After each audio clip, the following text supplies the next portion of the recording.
Dr. Noah Opeyemi Balogun is a senior lecturer and head of Department of Conflict, Peace, and Strategic Studies at the Afe Babalola University at Ado-Ekiti.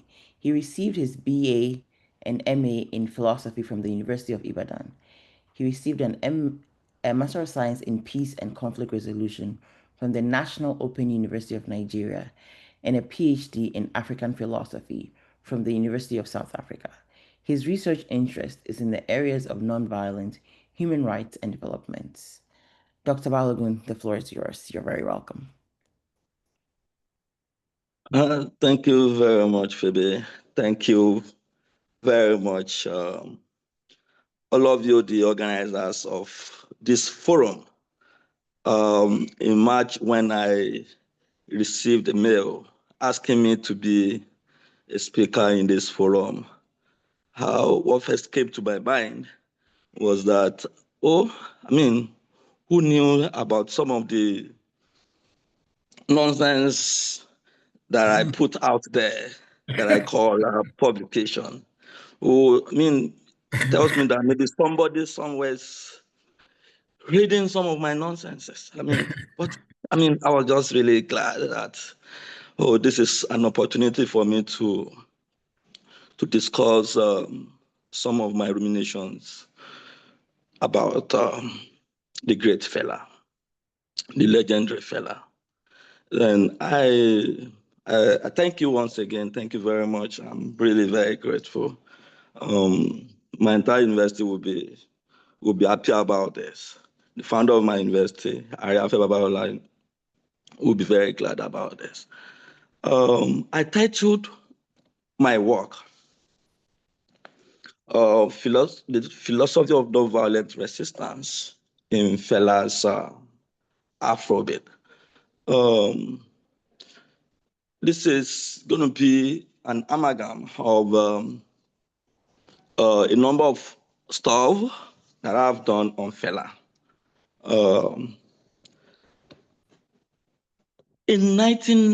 Between 1997 and 1998, 3 persons died in Nigeria, my country, and Fela's country. On the 2nd of August 1997, Fela Anikulapo Kuti died. About a year after, precisely on the 8th of June 1998, General Sani Abacha died.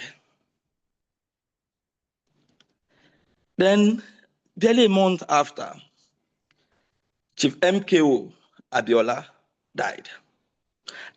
Ayos died for just one of the 3.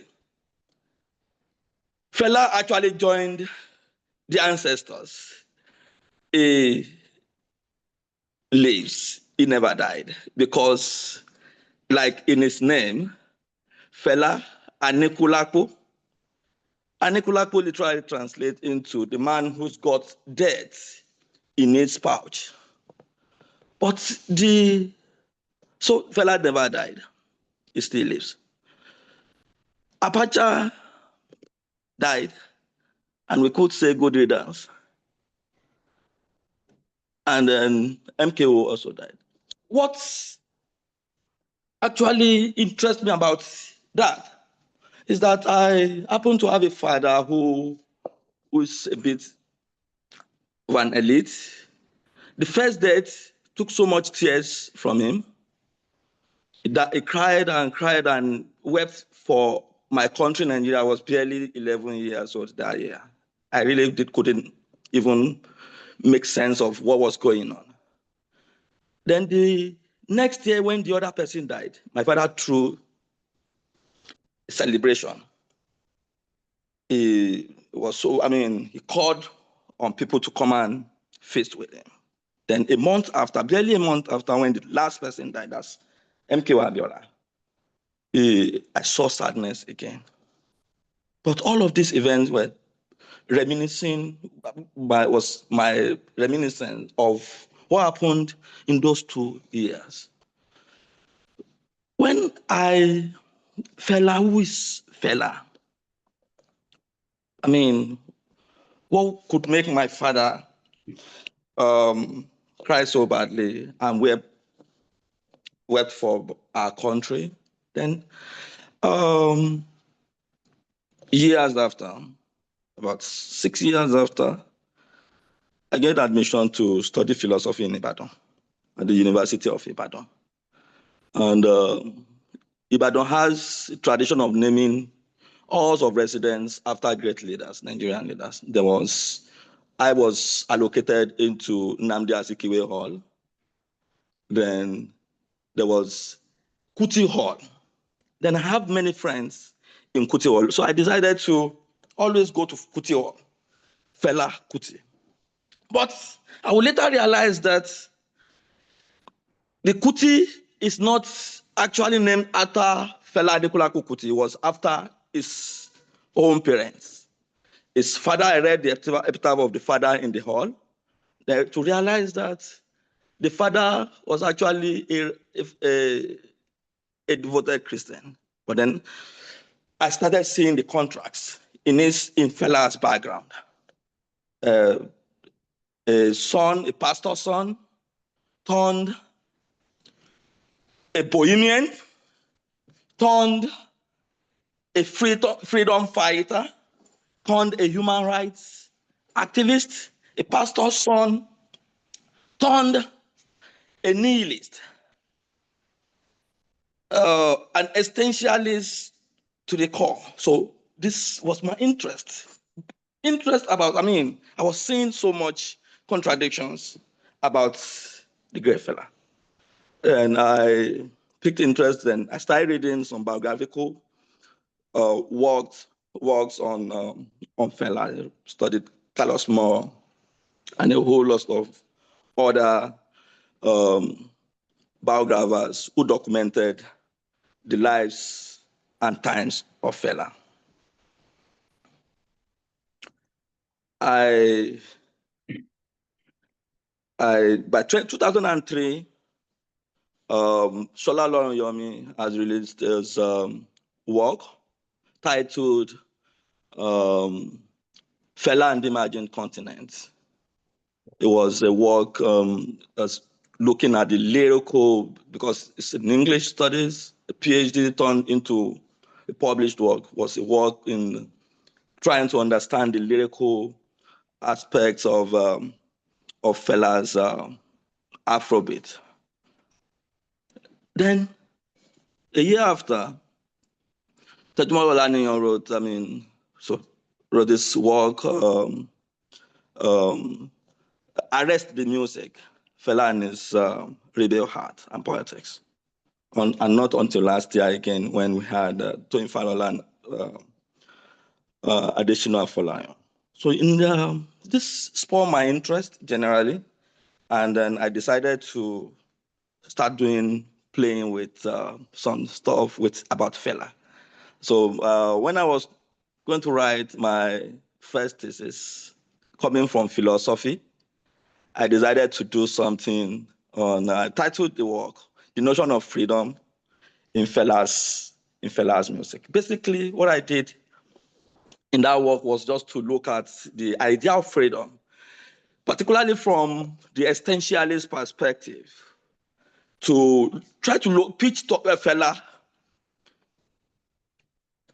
against the very prominent existentialist philosophers such as Jean-Paul Sartre, Albert Camus, Soren Kierkegaard, and a host of them.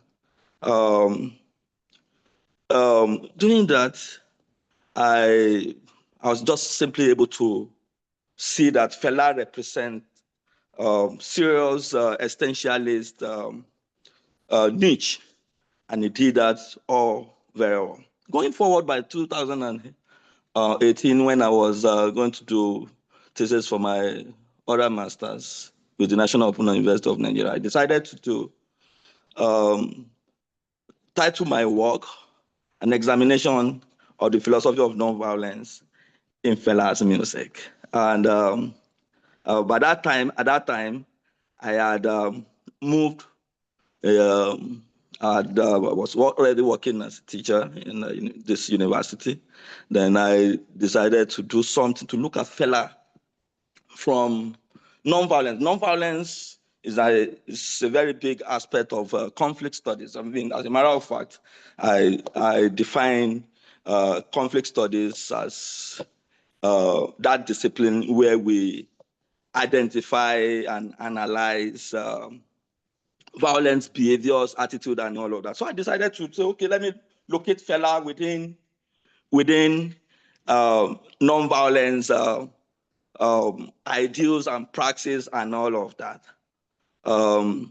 See that I'm coming from philosophy and then trying to do something on nonviolence and then Fela and then conflict studies and all of that.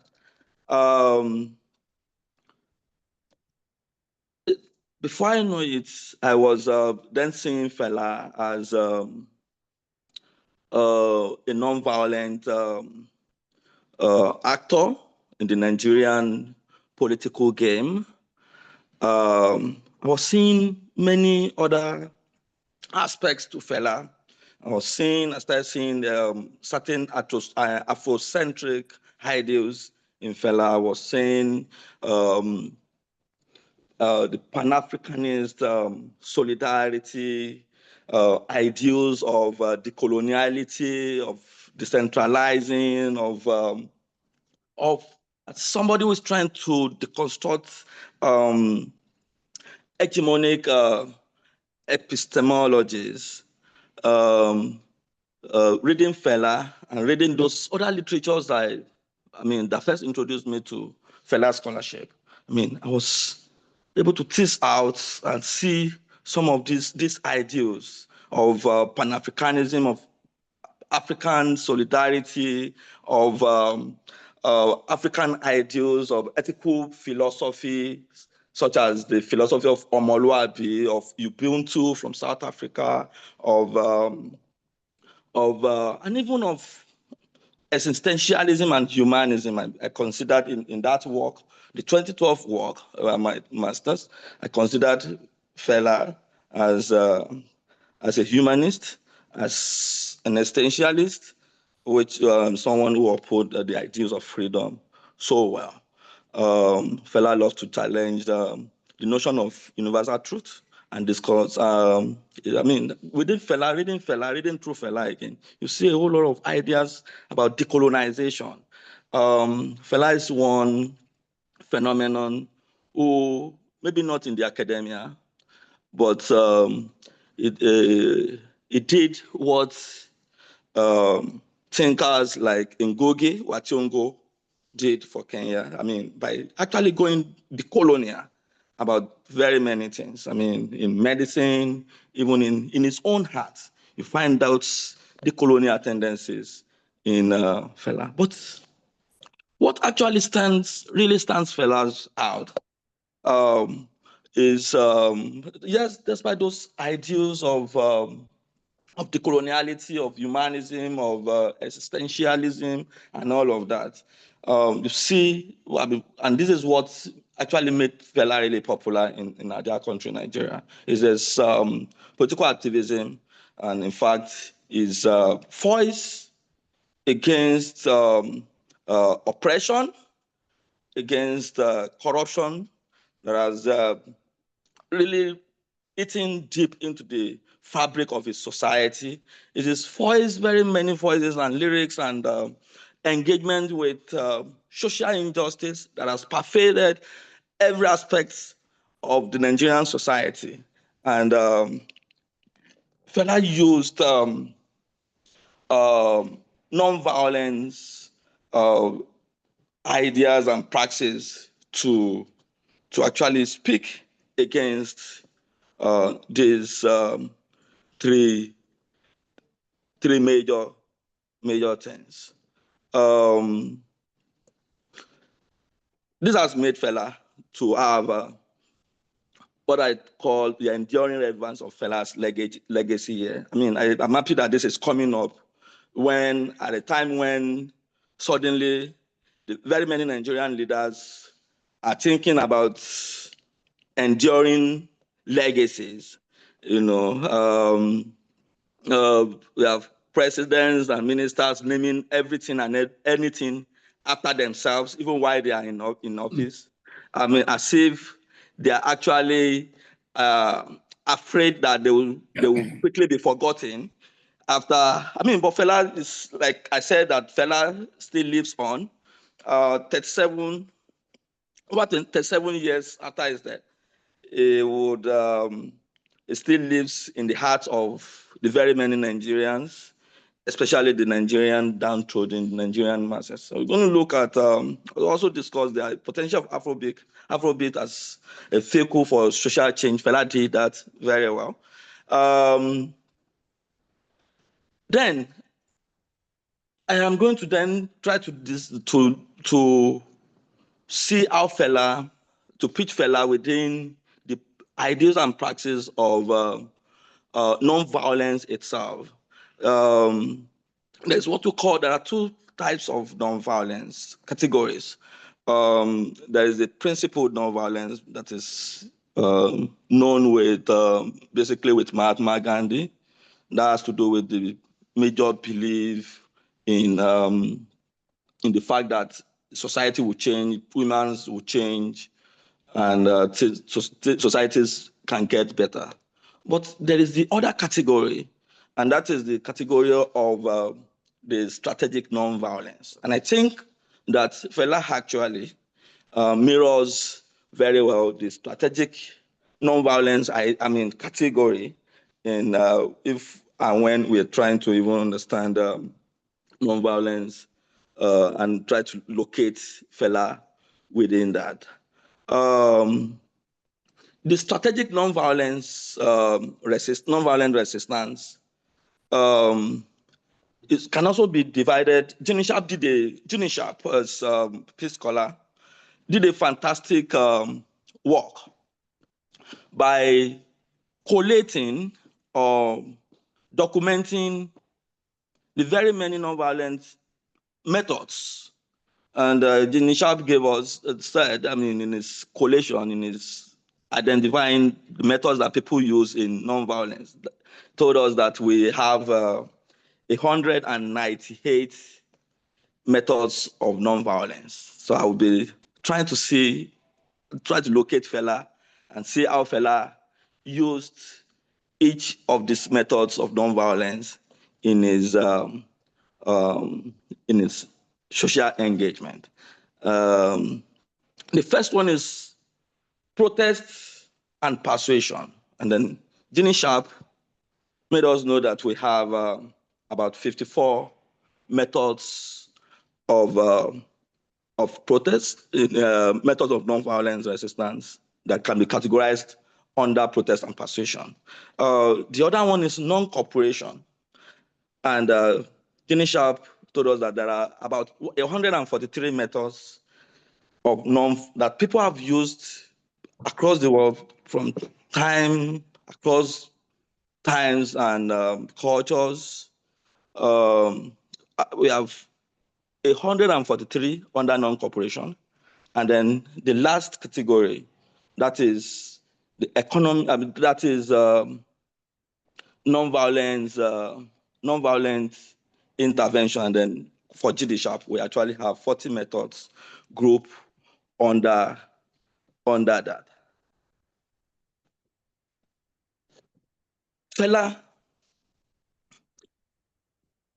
reading Fela, listening to his music and all of that, you see elements of these protests and persuasions in his many engagements, in Fela's many engagements.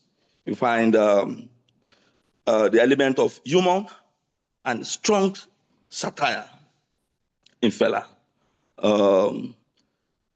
It would call, in Nigeria, there's an acronym, VIP. You find Fela changing VIP into which is a very important person, into vagabonds in power. and that means Fela is actually calling the oppressive, human rights abusive Nigerian leaders vagabonds. And he said that they have vagabonds in power. In power. Reading Fela, you find a whole lot of painting as protest. When Fela's girls dress out and the mask, they do all of that. It's some sort of protest against the status quo in the country, was protesting against many ills, especially on the part of government. In Fela, we also find very many performances. We find very many displays of portraits and symbols. Knowing Fela, you simply know that reading Fela, you know that you see certain leaders that he aligns with ideologically. I mean, you know that Fela is in tune with the Ghanaian socialist leader Nkrumah. You know that Fela is a friend of Gave. You know that Fela is you know that his portraits behind him in his videos and all of that. You simply just see where, and he used that as a method of nonviolent protest. You also find posters in many of the Fela's albums. Reading the paints and the posters at the back of many of those albums, you simply just see what you see is non-violence, is resistance. A lot of times what you see is resistance. A lot of times what you see is protest. Is someone trying to,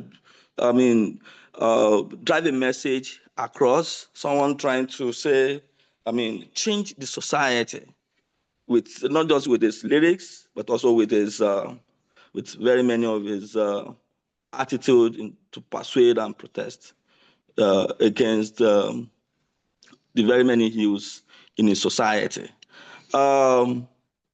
The second stance, that's talking about the second category, that is the non-cooperation, that Jenny Sharp categorized to have about 143 methods in it. We have social non-cooperation, we have economic non-cooperation, we have political non-cooperation, and you will find all of these three major categories under the main category non-cooperation in Fela, reading Fela. You find social disobedience in Fela. Fela is not a gentleman. Sang in a song and not be gentleman at all.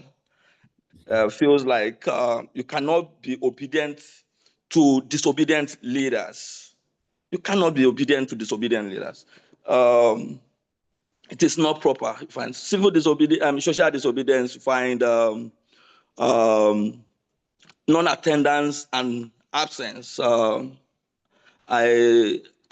know that when there was in Nigeria's 1970s, at a point when this country had so much money, one of the Nigerian leaders in the 70s said that there's so much money in Nigeria to do so much, but the leaders just do not know what to do with it.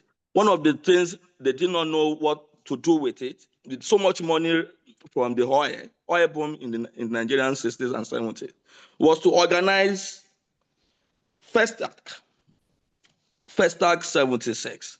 And Fela did well to send a message to the vagabonds in power, people he called vagabonds in power, to not attend Festac, to be absent from that cultural event that the whole world and that gobs millions and millions of Nigerian dollars. There's reading through Fela, you also see a whole lot of boycotts of government agencies and policies. Do not smoke marijuana. It's one of Nigeria is one of the countries that up until today, marijuana is not allowed. It's considered, but Fela boycotted that. He actually told government that if they actually know what they are doing, marijuana can be used for very many medicinal purpose. Under non-cooperation, again, another aspect where that is economic is in the area of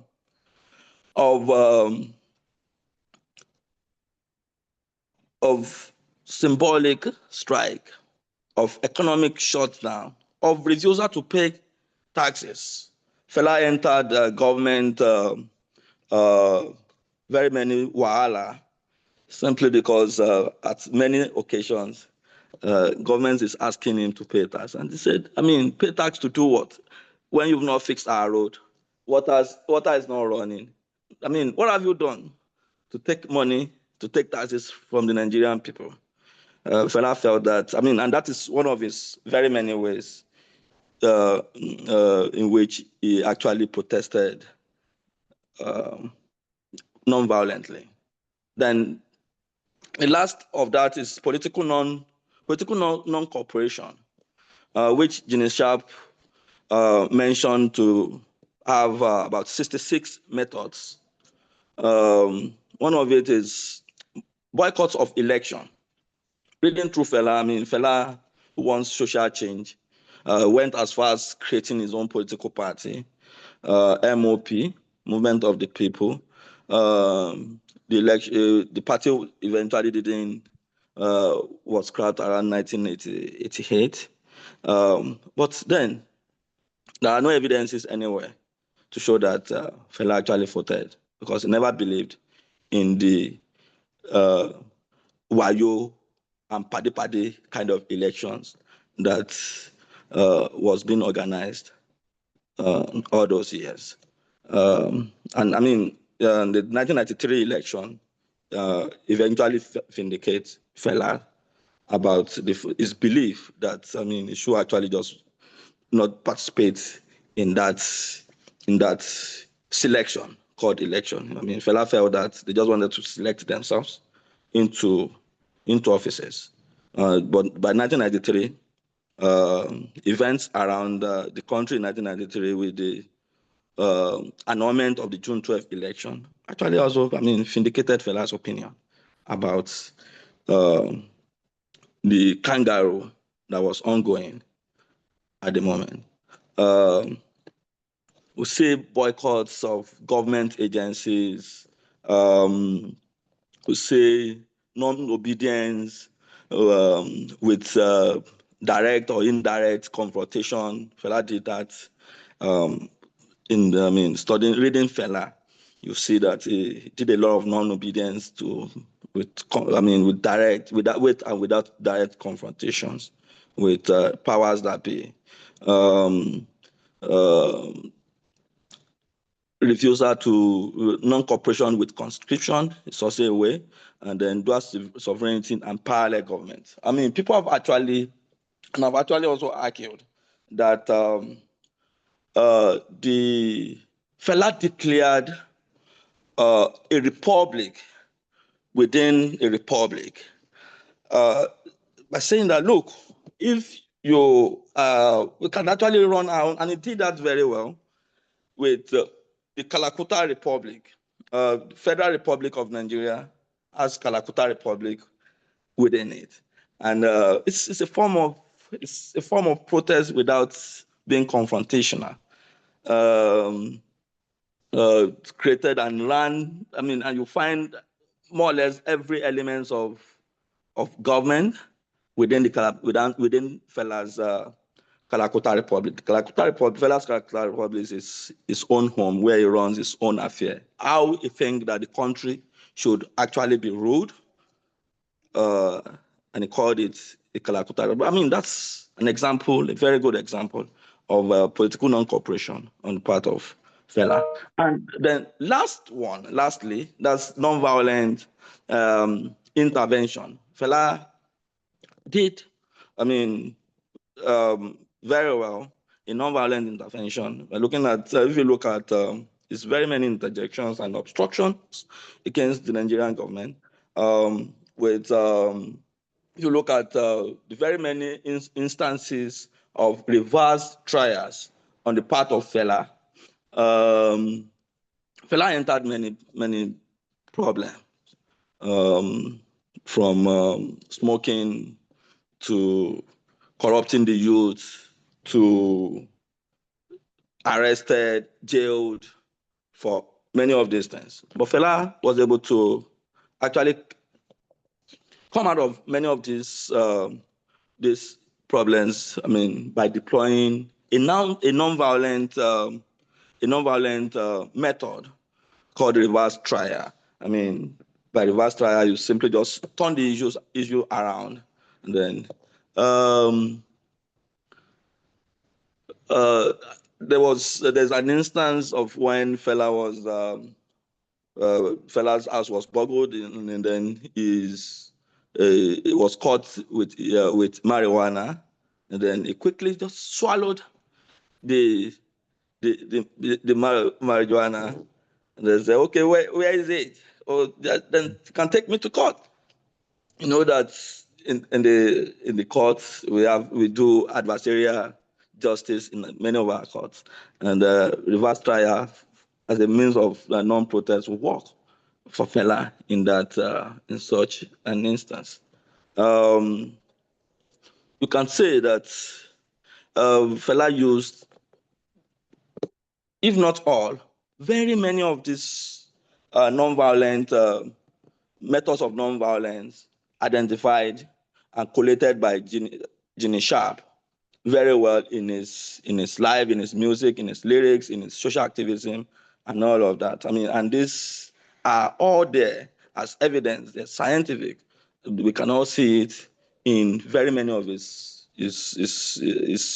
lyrics, his songs, his activism, and all of that. Fela would retort, "Teacher, don't teach me nonsense." He would more often retort to that the oppressive Nigerian military leaders, Fela would often call them zombie, sang zombie or zombie no. I mean, they would only just listen to the last command. I mean, they're not built to think for themselves, and those are the kind of people who want to lead Fela's people. And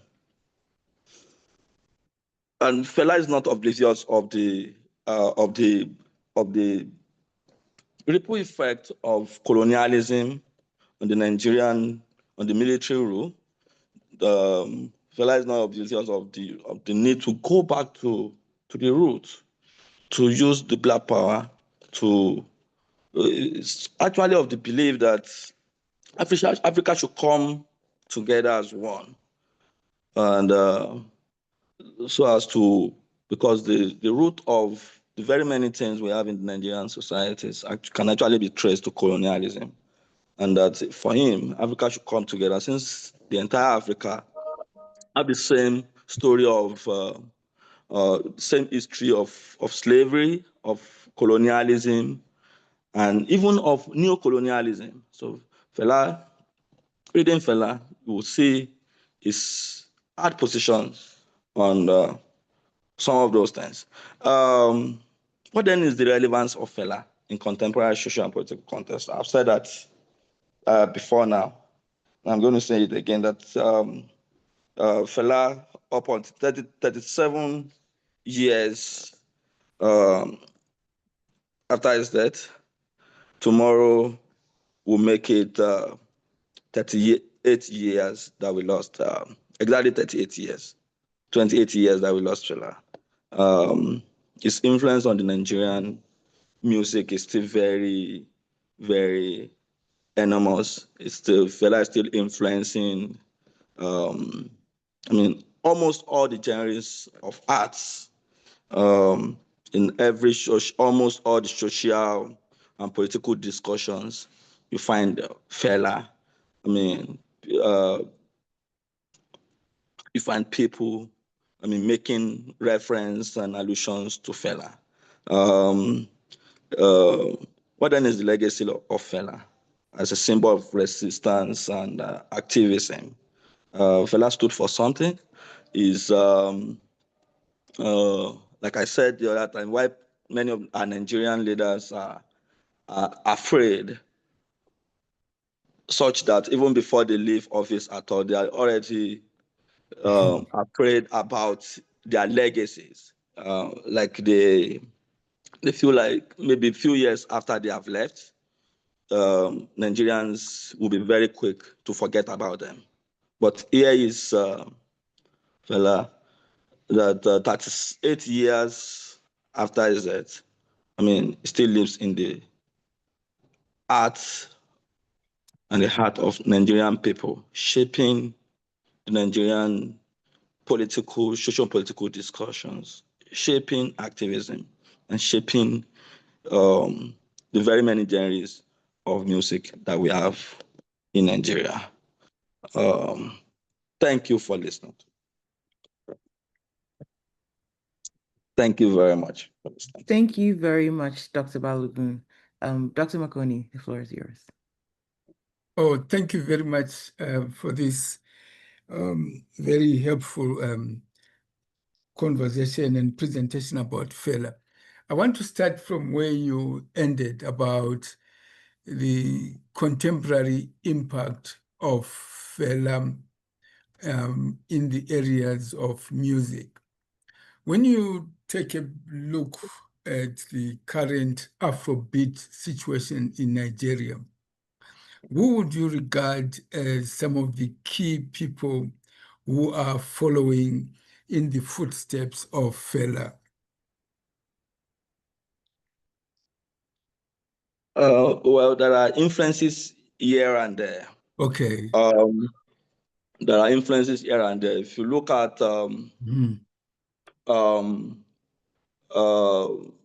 Burna Boy, or you look at a lot has changed over the years. If you look at Lagbaja, but Lagbaja is no longer a rave of the moment. But even Fela himself, when he was asked who he thinks would take the mantle after him, in one of his documentaries, he actually mentioned Fela. And you look at the music and not look at the contents of the music. It's just the music, the musical pattern, the assemblage. We can talk about Burna Boy, Wizkid, and some of them. They've taken, Afrobeat to another level. But whether they are now carrying the message is another thing. The message, the message, we've not been able to have another Fela in terms of the content and message. Other than we find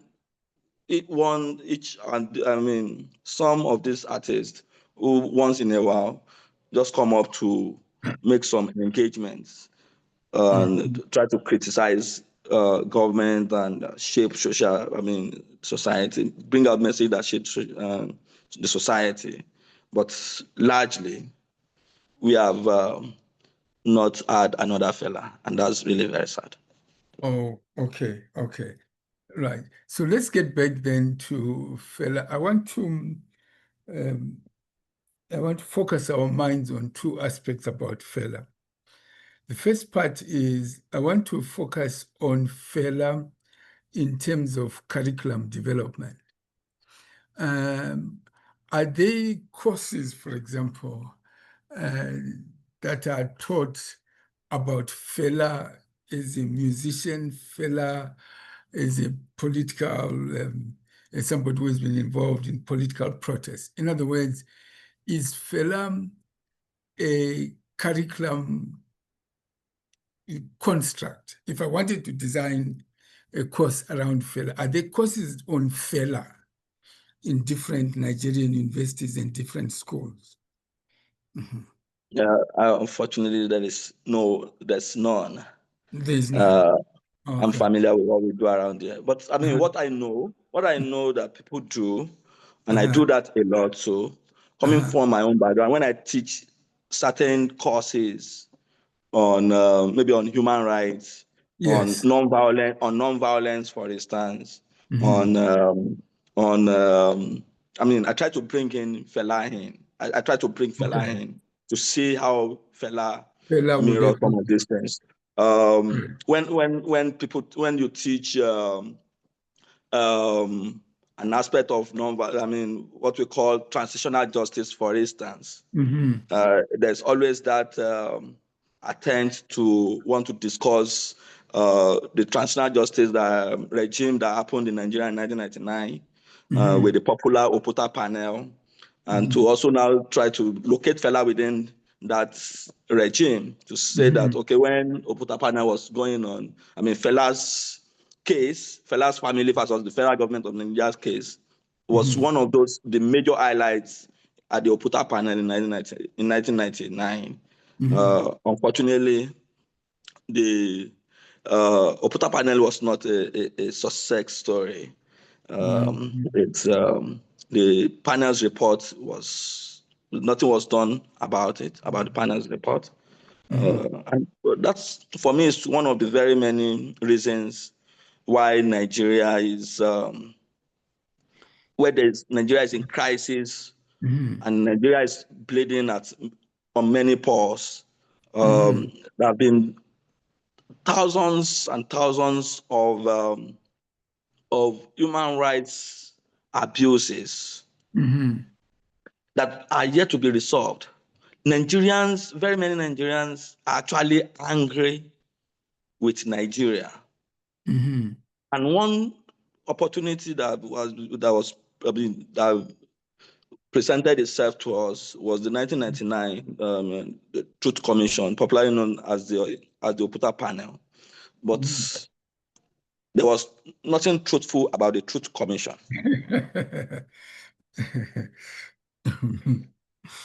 Yeah. Can you elaborate a bit more? I like the way you put it, that there was nothing truthful about the Truth Commission. Can you be more specific what examples you have in mind? Yes, in 1999, when Olusegun Obasanjo became president of this country, one would think, when he set up the Oputa panel, the Truth Commission, one would think that it was on the right path. It meant business. He actually wanted to fix this country. And I mean, if you want to fix this country, I mean, the very good starting point will be to address the very many injustices of the past. And it brought that up. But unfortunately, I mean, when it brought that up, within a space of 2 weeks, over 10,000 Nigerians, families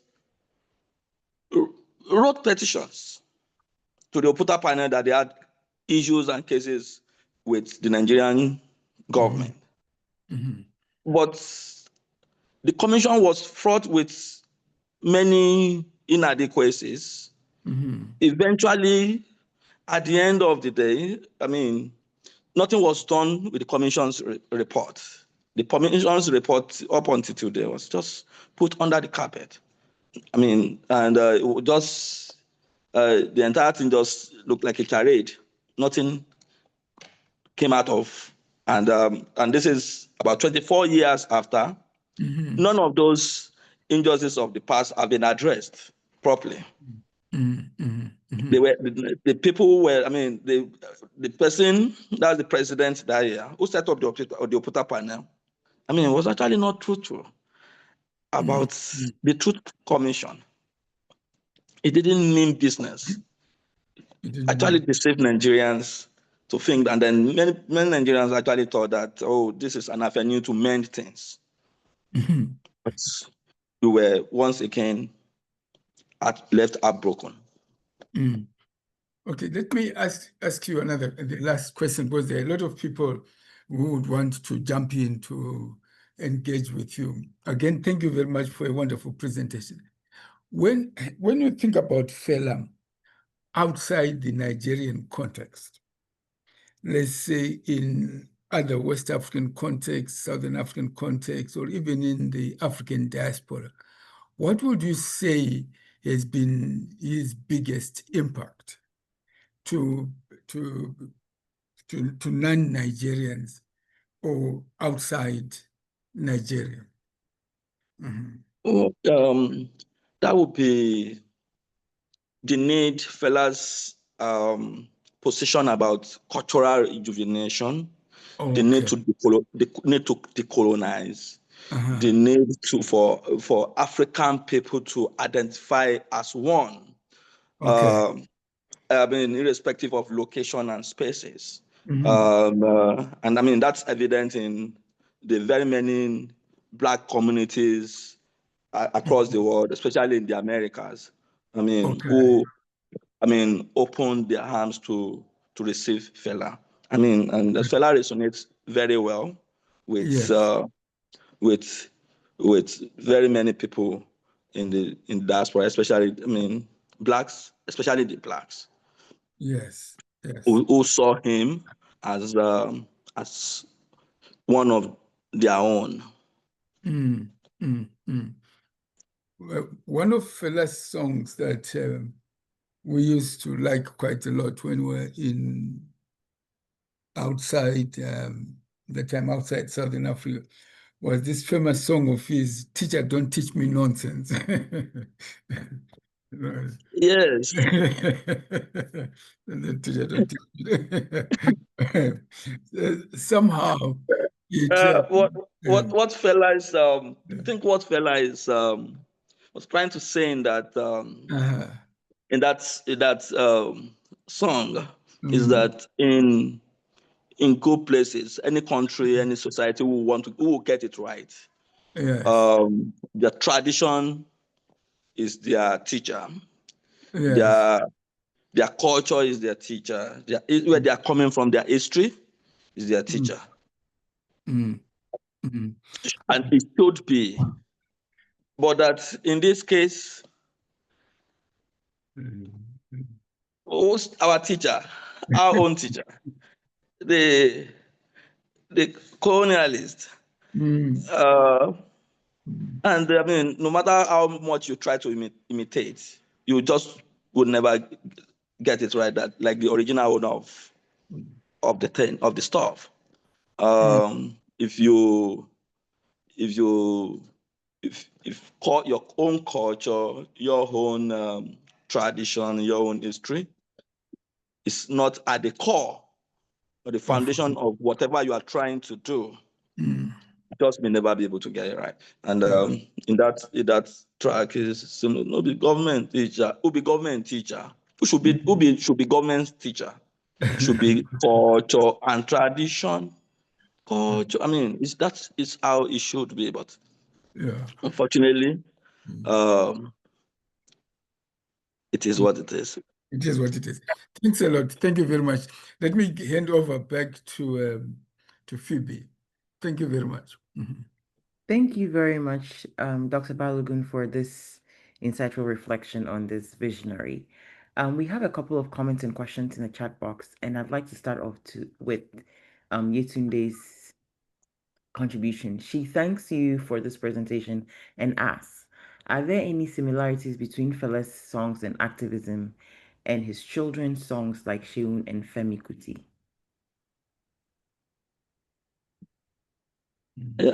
Should I react to that? Yes. This is now you interacting with the audience through the question. Yes. With Sheun, it's 100%. Unfortunately for Sheun, a lot has changed Sheung takes so much after Fela in terms of brevity, in terms of courage, in terms of the belief in the African ways of, in terms of the general ideology about the way forward for the African society, and that is the fact that Shehu is a socialist in ideology. I mean, reading through Shehu is even his social media engagement. He does something on his Instagram page almost every weekend. I mean, when people are in church, Shehu is on Instagram. I mean, trying to provide an alternative to the Nigerian people. It's doing that. I mean, and it's, you read Fela and you pitch Shehu against, I mean, that would qualify for what Fela calls yabbies. Let's just sit somewhere and have some discussions about the Nigerian problems. And reading through Shehu, you see that you notice that every other weekend he picks on whatever is the trending issue to discuss. And I think that in that way and manner is taken really very much after his father. But as regards the other son, Femi, um, Femi's, I mean, took the talent, the lyrical talent, the depth and all of that, but I will not say that Femi has lived up to expectations. Thank you very much for that analysis. Michael Scott wonders if listening to the emphasis on nonviolent resistance and exit, he wonders if any relationship exists between Fela and his contemporary icons of nonviolent resistance, Ken Saro-Wiwa. He has an article that he suggests, but he wonders if you know of any conversation between the two. Not Ken Saro-Wiwa was killed by the Abacha regime for treason. Saro-Wiwa was that environmental activist. They lived through the same time, but I'm not sure of. But I mean, one could classify Saro-Wiwa, Ken Saro-Wiwa, and Fela, the same category of people who are demanding for social justice from the Nigerian government. But whether there's conversations, there was conversation between Ken Saro-Wiwa and Fela. I mean, I've not learned of any. Thank you. And then we have a question from Christine. Christine thanks you for this interesting presentation and wonders, alongside the song lyrics, are there any other political dimensions of Afrobeat tied to Fela's sound? No, just tied to the sound of Afrobeat or any of its other material aspects, such as rhythm, musical instruments, bodies, and so on. Please, can you come again? Christine, are you here? Yes, I'm here. Thanks a Okay, lot, can you please? Professor. Yeah. Yes, my question regards if beyond the song lyrics, the themes of the lyrics, do you see any other dimension of resistance? For example, considering musical instruments that were used, like, for example, African musical instruments or dances, or the dimension of the body that could bring this message of resistance? Yes. listening to Fela's music, I mean, the sounds itself, you could, I'm not in music studies, basically from philosophy, but listening to Fela's sound, some of the sounds, you know that these are protest sound of very loud jazz. You could detect anger in, in, in, in some of those sound. You could see the very large musical band. I mean, somehow it's symbolic of the um, African people, the family life. I mean, it symbolizes for me um, the very extensive nature of the family life of the African people. I mean, that's the African people connect, I mean, very broadly across um, ethnic divides and all of that. I mean, the reading Fela, I mean, looking at Fela, one could tell that, I mean, when you see the assemblage of the band, you could tell that, oh, this is so loud. I mean, I think that up until today, Fela still keeps the biggest band. So that alone tells, I mean, and the assemblage of the musical instruments, I mean, the jazz, the heavy jazz, the long and very long introduction to very many of his songs. I mean, tells you that somebody who's I mean, having a lot of ruminations about issues and who is getting prepared to to to burst into. I mean, that it's in itself some forms of protest. I hope that answers that question. Yes, thanks a lot. The performativity of Yes. Afrobeat, yes. Thank you. Yes. Thank you for elaborating, Christine. Are there any other comments or questions for Dr. Balogun before we round up the recorded session, the recorded portion? Ashraf, please go. Thank you very much. It's just uh, a comment or a question. Um, what I could not understand in the 66 items of non-violent resistance is the boycotting of government services like health, education, and so on. I find it difficult to understand. To invite the people to boycott the services which is theirs. Those resources which are provided by the government are the people's resources, the community's resources. I don't know how to react to this, but this makes, besides what's the structural, I know the distinction between the structural and cultural, but this, in the absence of an organizing body, not necessarily a political party, this makes the resistance just like cultural, not backed up by any structural dimensions. So how do you react to this? Well, boycott is one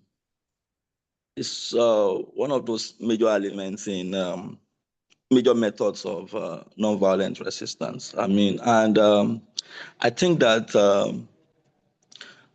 at our private, even at our private life, somehow we exhibit boycott. Um, let me say, for instance, many African parents, I mean, African husbands do this. You are the one who has who has stocked the house, but there is this issue between you and your husband. and your wife, and you have decided to not eat, to boycott food. Somehow you are sending a message. I mean, not because you are not the owner of that food. You are simply just saying, I mean, expressing dissatisfaction with what, I mean, you are not doing something right. I mean, this happened from wife to husbands too.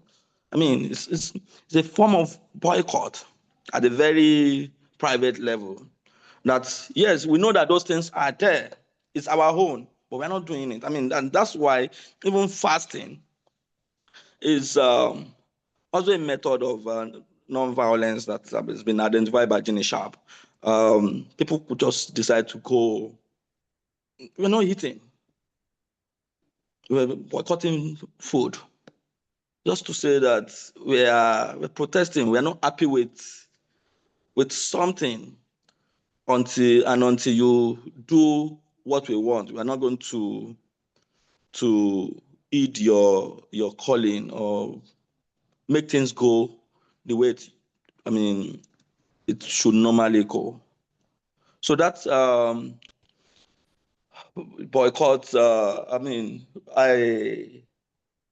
When I was somewhere, and I told a group of people who were in a particular location. I mean, if the people who are leading you, they are not doing, they don't want you to, they are not pleading your bargain.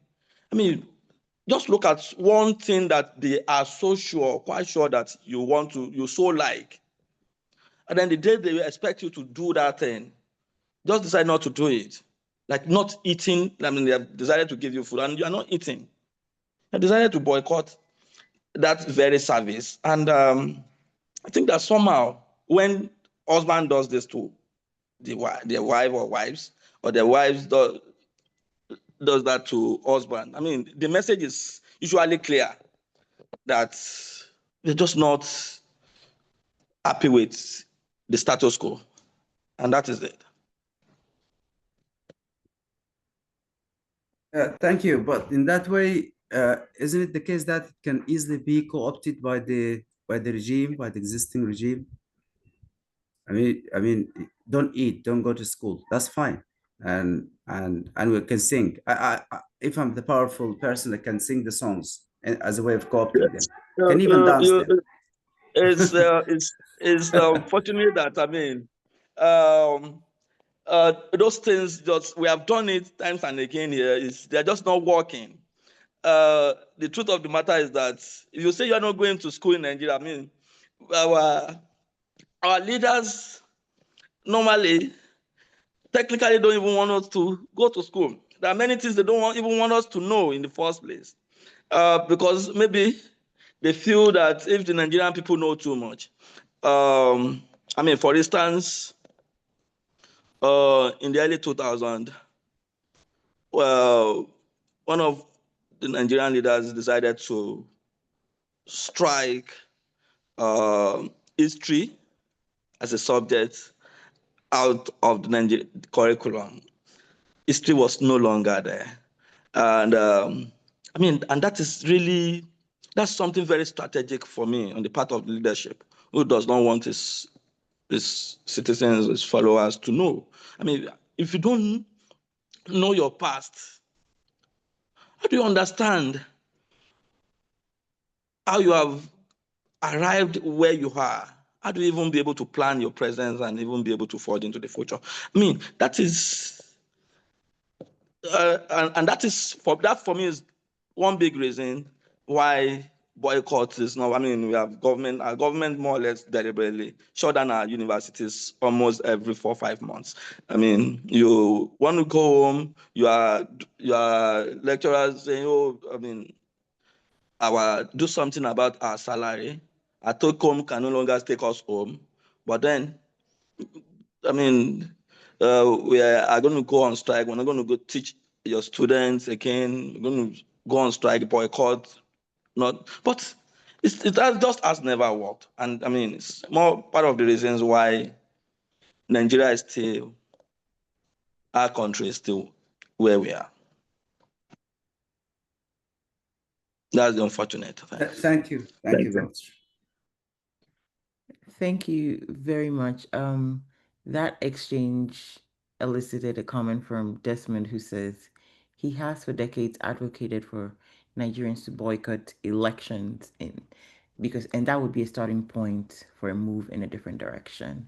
I don't know, Desmond, if you wanted to say something about this now or later.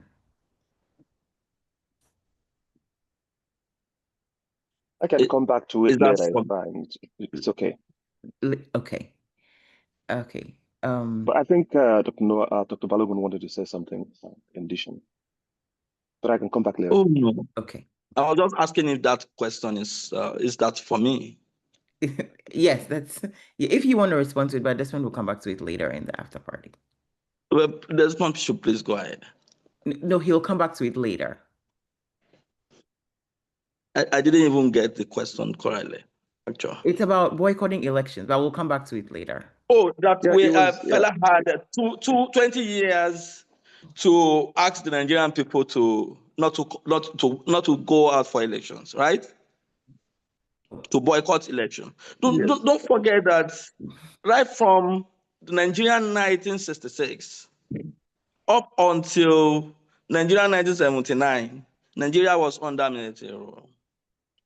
There was no even election from 66 when the military struck up until 1979 when General Olusegun Obasanjo, decided to conduct that election, 1979 election.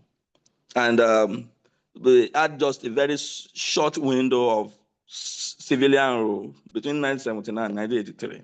And before General Buhari struck again. And it was a military rule between 1983 until 1993 again. So, the window was not even there for Fela to tell fellow Nigerians to say that, oh, look, let's boycott election. The only moment he had was between 1987-88, when the then President Badamasi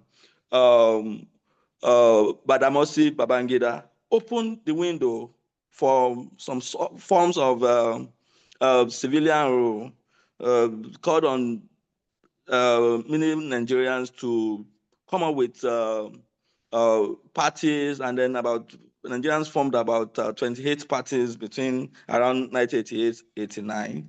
But eventually, the military regime still clamped down on those political parties. Fela's own party was one of the casualties. Fela's MOP was clamped down, and then they reduced all of these very many political parties into just two. Then we had NROC and SDP to contest the election. And it was at that point that Fela decided to say, oh no, we're not even going to be part of this election. Don't forget that the major actors in that election, the 1993, the election that eventually produced MKO Abiola, the major actors there were not even kind of characters that Fela wants to identify with. If you are conversant with Fela, you will know that in ITT, that's one of his albums, International Thief. In ITT, he had mentioned one of the major actors in that election, the 1993 election, the Chief MKO Abiola, said, like Obasanjo and Abiola. He had said that, look, these ones are corrupt fellows that cannot be trusted with anything. So, thank you very much. I'm sure that after party will be very lit up. But while all this was going on, something else was brewing in the chat about Fela's family relations. So Michael Scott asked a question about Fela's mom, about how her being a source of his power and resistance. And if you have something to say about that. And then Yetunde responds that the family was also related to the Nobel laureate Wole Soyinka. And Nyeri says that Soyinka and Fela are first cousins. So if you could comment on that. Yes, it's I think it's maybe some social behavior are genetic. I mean, maybe Fela's mother, Funmilayo Ramson Kuti, was very revolutionary. That's the woman who led the Egba women's riot.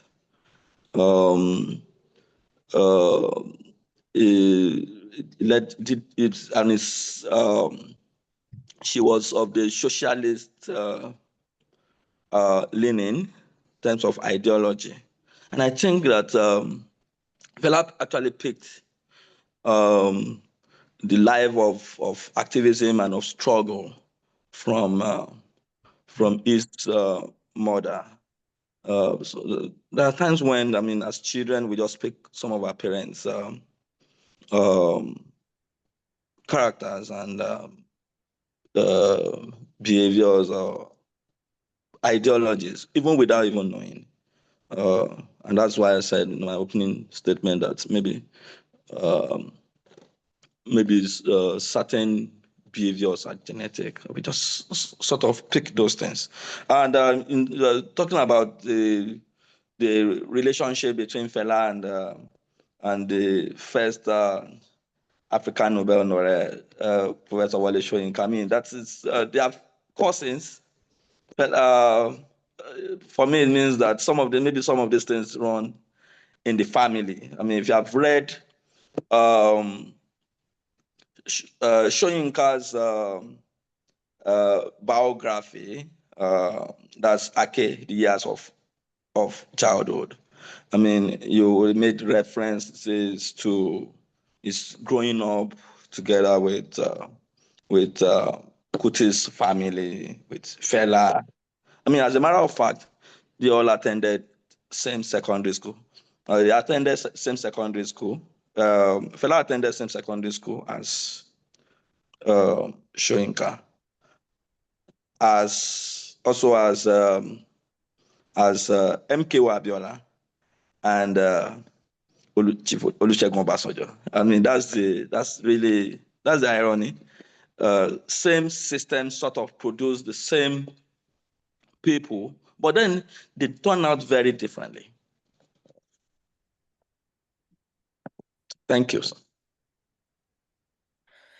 Thank you. Quite interesting about the familial relationships. Denise Newfield, who has left, also comments or wants your response to the fact that he says you didn't mention the use of Fela's clothing or fashion as a possible part of his resistance. She mentions that her former student wrote a paper on this resistance of music of another musician, Papa Wemba, in relation to curriculum in Rwanda, and that this seems to be a connection to your presentation, the use of clothing or fashion as resistance. Talking about fashion, I think that Fela, if you know the how big men in the society want to dress. I mean, if you are Yoruba and you are a big man, by big man I mean a man of means. You want to dress. In fact, as a matter of fact, in the typical Yoruba culture, you want the clothes to be flying, in agbada or danseki. I mean, to show, I mean, that you are wealthy, to show class. But the other way around, it's Fela, I mean, as part of his resistance, part of protest. The other way around. Fela, looking at this fashion, is almost all of the clothes are like very tight to the body.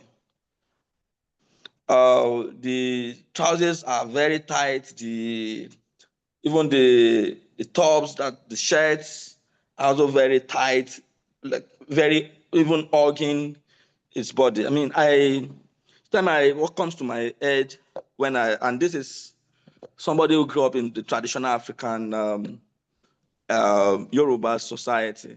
It's for me, it's some forms of protest, of saying, look, you don't have to. If you are big, you are big. You do not. I mean, it is not by the size of your clothes that will know that you have done well. I mean, and that in fact, maybe clothing can be, and dressing that flamboyantly. It's also some forms of oppression. Um, There's the Yoruba saying, Baba Ashonla Kole it is the size of your clothes does not actually define you. It's not the size. It doesn't have to be big. And I mean, and I think Fela demonstrated that. I mean, and quite well in all of his attires. I mean, it's always very, very tight, hugging, and all of that. I mean, and the colors are also very. The color combinations in many of his I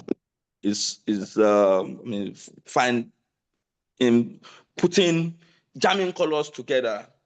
You know, I mean that's jamming of color. I mean somehow for me it tells me that this is somebody who is trying to say that things are not okay. We are we are at Ojuelegba, you know. Ojuelegba is a symbolic junction for Fela.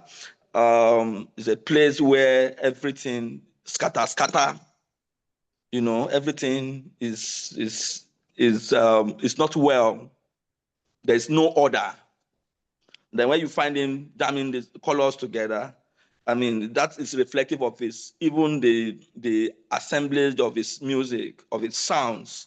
I mean, you find him jamming sounds together. And I mean, when you see that, even in his fashion, you just simply know that, oh, this is somebody who is trying to do something outside of the norm and who is challenging um, the norm or the status quo. Thank you.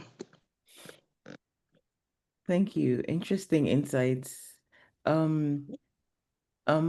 Bernard asks, what language did Fela use to transmit his ideas in his music, and what do you think was the impact of the language or languages he used? Fela's music was actually heavy. It's actually very heavy in what we call the Nigerian pidgin. The Nigerian pidgin. The Nigerian pidgin is an amalgam of English, but the corrupt use of English to aid local communication. Fela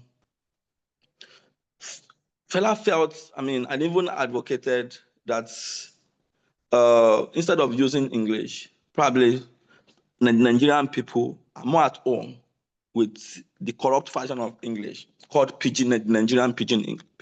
And he used that Nigerian pidgin in almost to pass across his message in almost all of his songs. And that is because of his belief that you have to find a way to decolonize. I mean, Fela could speak clean, clear English. But then he felt that to be able to drive home his point to the Nigerian masses who actually need the message, I mean, you just must be able to speak their language. And then he's composed all of his songs in Nigerian pidgin. And this, I mean, if you want, we have met a Nigerian, a proper Nigerian, who is Nigerian at home, who is a cosmopolitan Nigeria. If you want that person to actually get a message very clearly, you won't be speaking. I mean, that's the Nigerian pidgin is what you use. By the time you say, I mean, say you dey craze ni. I mean, the person, I mean, say you dey craze ni. You dey craze ni means, are you crazy? But that's the corrupt version of, are you crazy? You dey craze ni.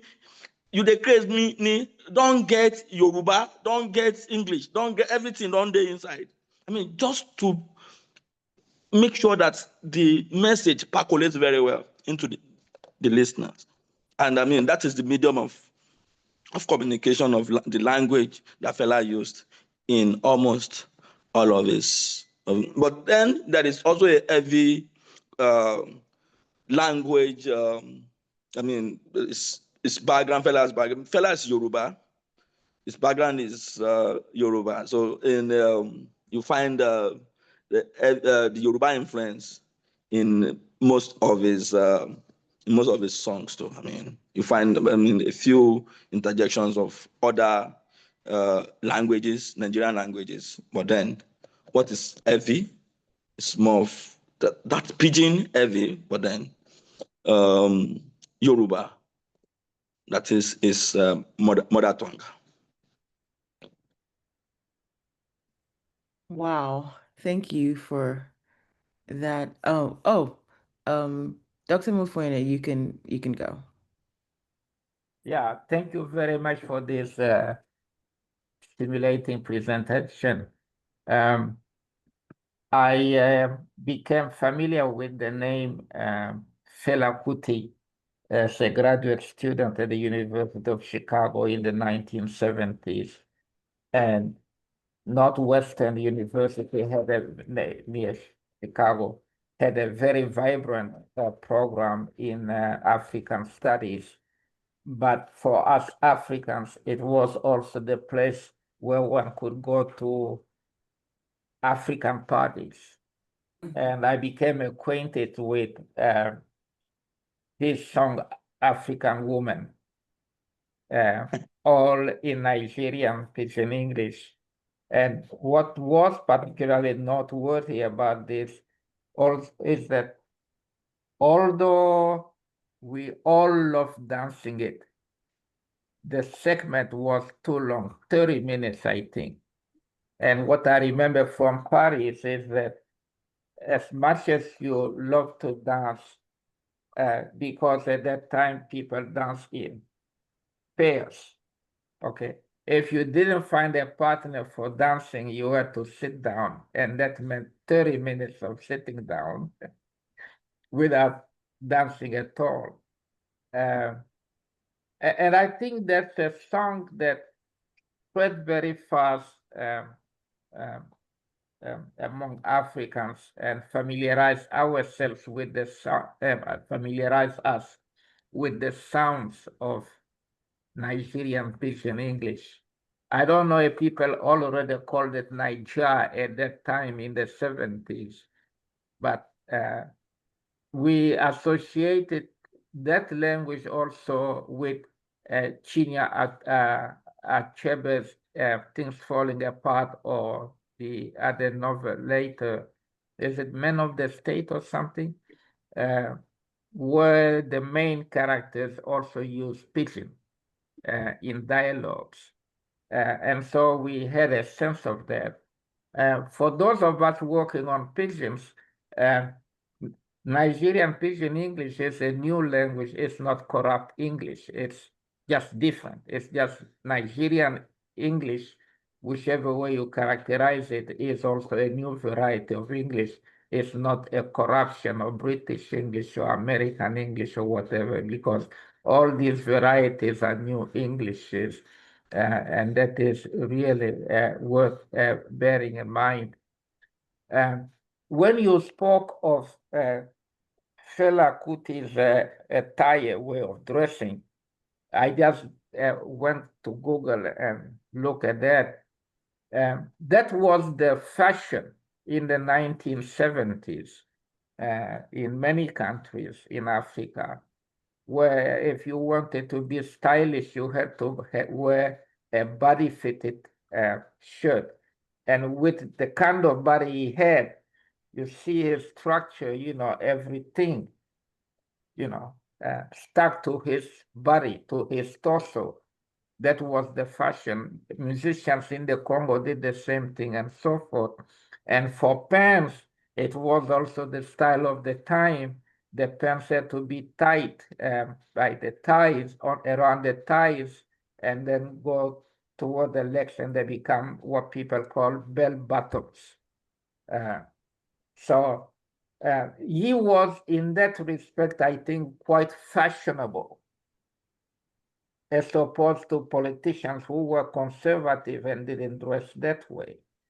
So he represented a certain age group, but also a kind of cosmopolitan character in the way he did it. Where I found him like representing a sort of protest is when he decided to sing with a bare torso, which you also find that. I can't remember any musician in Africa who did that, okay?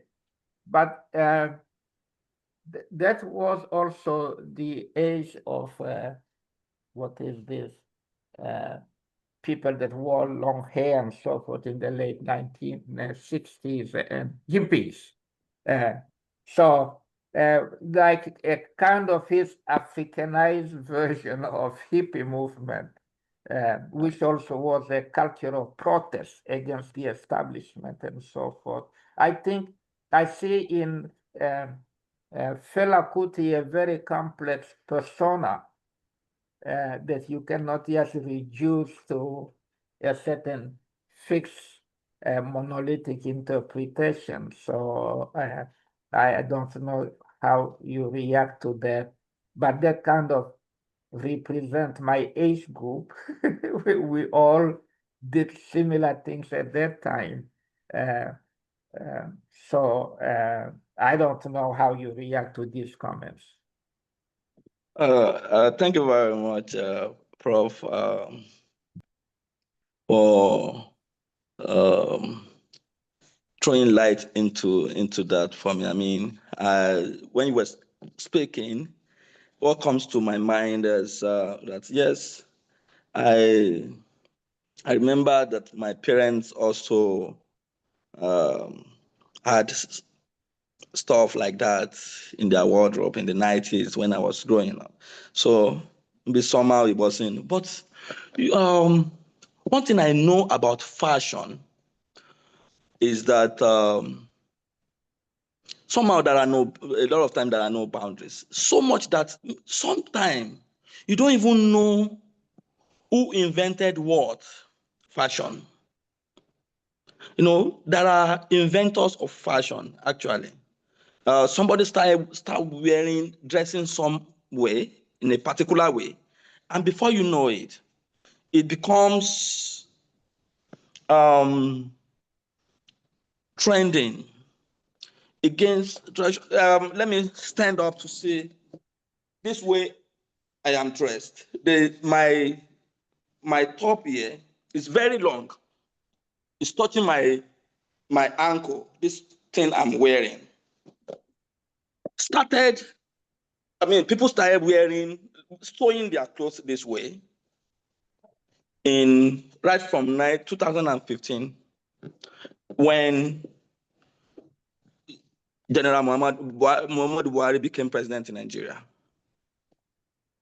I mean, very many Nigerians just started sewing clothes that have no pattern, because the president at that time was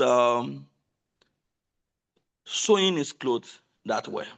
Then ever since, for the past 2 years, if you look at the trend of how people have been sewing clothes in Nigeria, my country, Nigeria, in the last 2 years,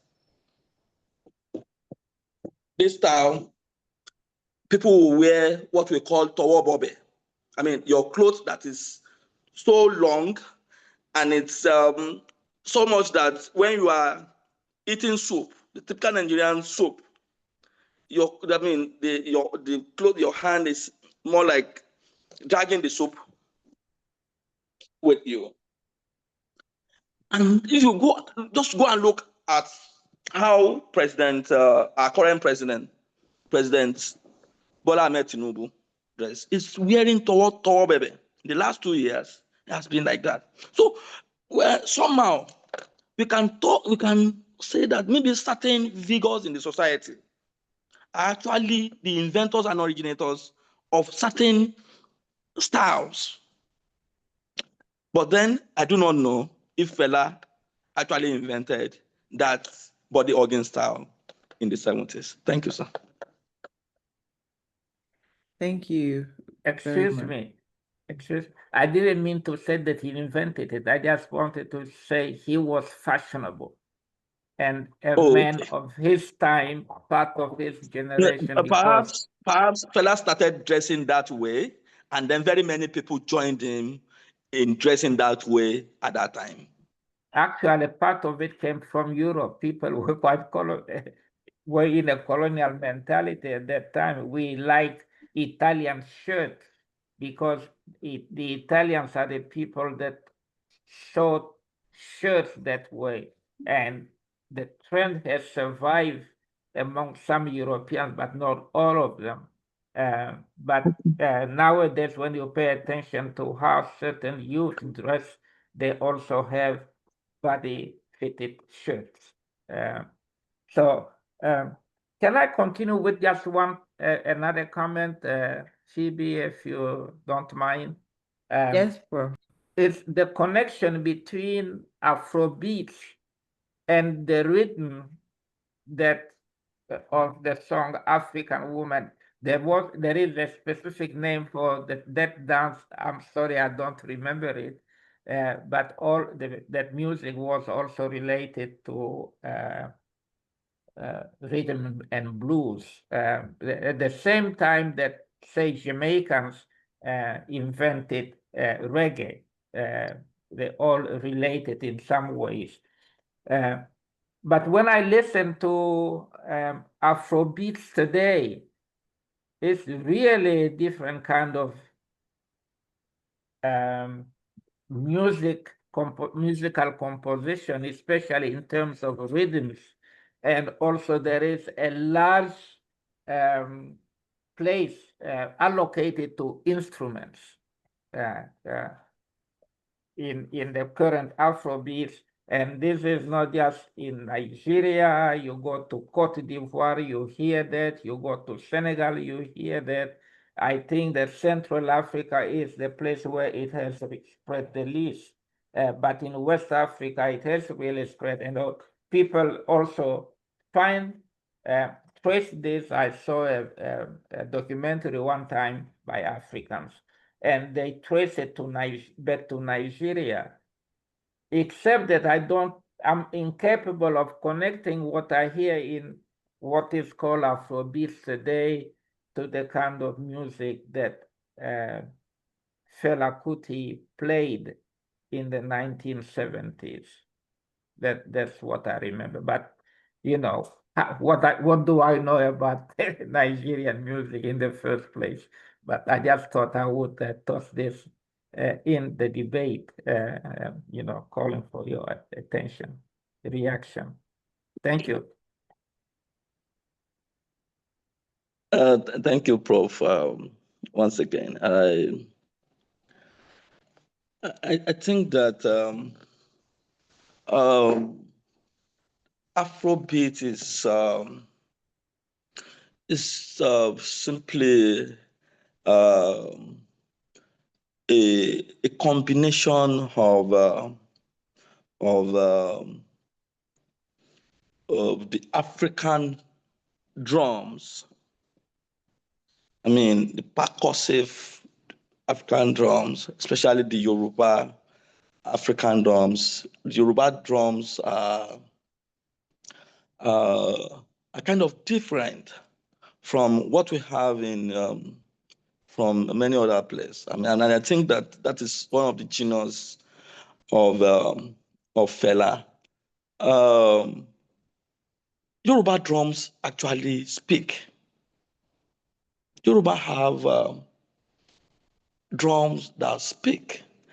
We actually use Yoruba drums are actually used to for communication. I mean, I'm sure that drums are used for communication. I mean, but in the case of the Yoruba drums, you can actually use it to say multiple things at a time, you know, and that genius is part of what made Afrobeat what it is for Fela, and the evolution of it to what we currently have as Afrobeat across cultures, across continents, is that people, musicians generally, have now adopted that model, that wrought in Afrobeat. They have then been able to experiment with it with other forms, and that is why you now then have Afrobeat in Nigeria with some slight difference from what we have in maybe South Africa or Ghana, or I mean that's indigenous elements. I mean, if you do Afrobeat in Nigeria, for instance, I mean you have the Efi percussion from the Yoruba drums. I mean, you even likely have what we call gongon, the one we hang on the armpit to beat, and then maybe the big one we hang on our waist to beat.